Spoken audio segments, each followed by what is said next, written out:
So I'm Penn Worcester, and I'm sitting here with Doug Banks for this little interview.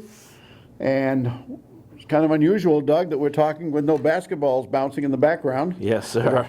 Usually when we're talking, it's in the gym. Doug is, of course, is the assistant varsity coach for the Lake Region High School girls varsity and the JV coach. And he's been here quite a while, and we'll get to that in a while.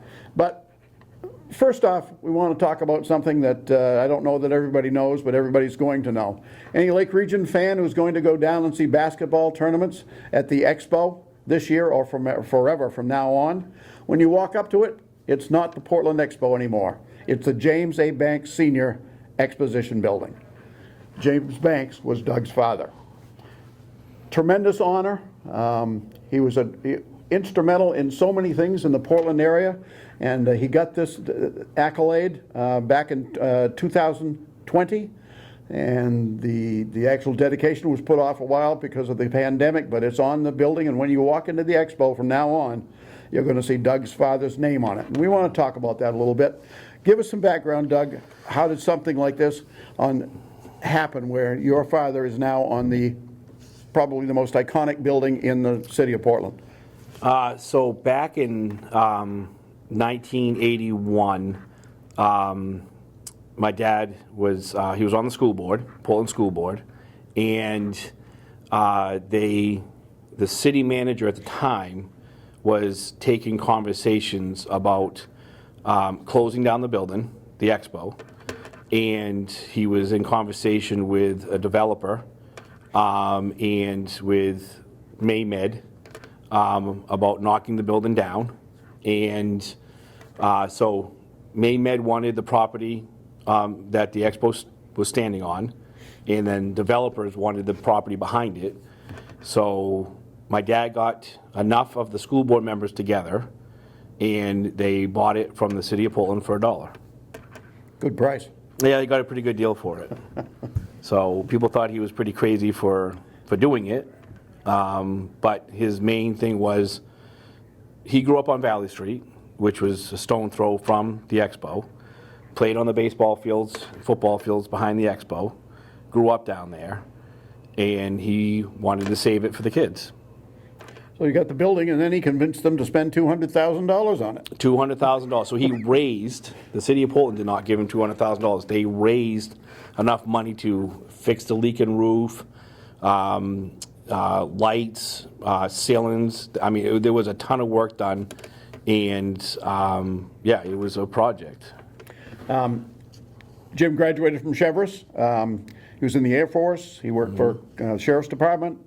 Graduated from USM with a criminal justice degree. With a degree in criminal justice and education, yeah. And then worked for the state police in the liquor enforcement Department for 22 years, yeah.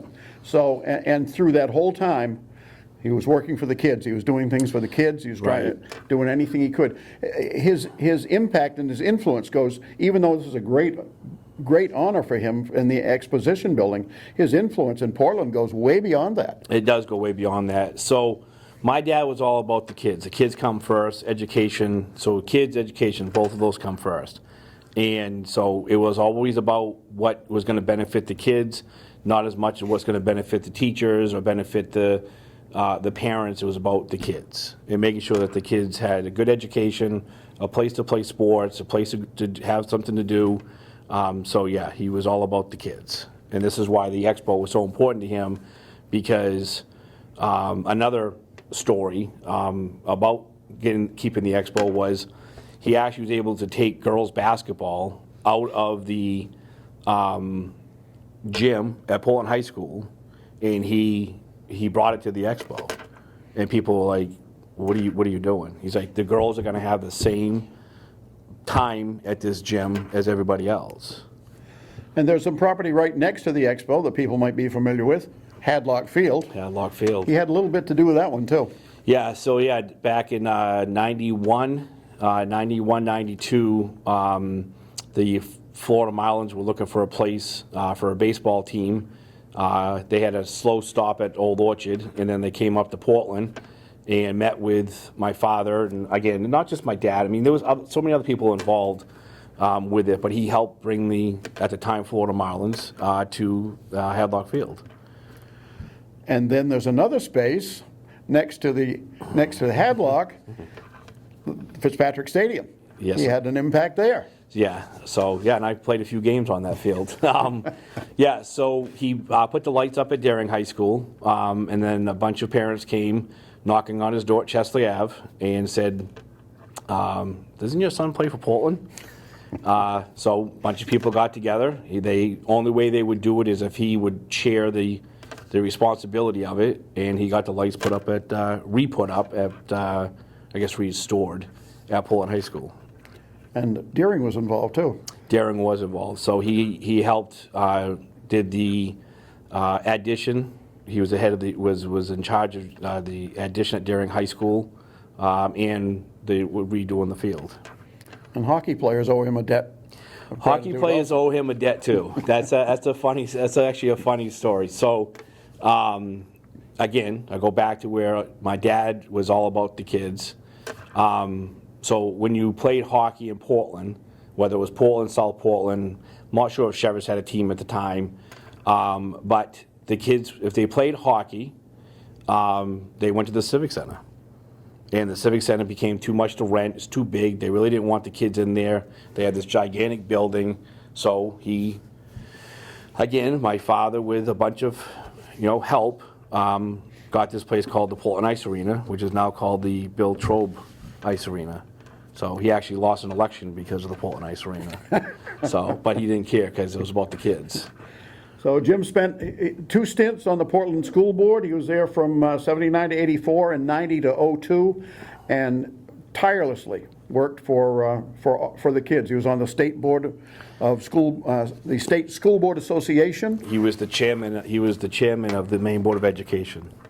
So his impact cannot be underestimated. Jim Banks is one of the icons of Maine high school sports, certainly, and also the Red Claws play in the Banks Exposition. Yeah. The Sea Dogs play at Hadlock Field, and a lot of kids play in Trobe Ice Arena, and that's a tremendous legacy for any one person.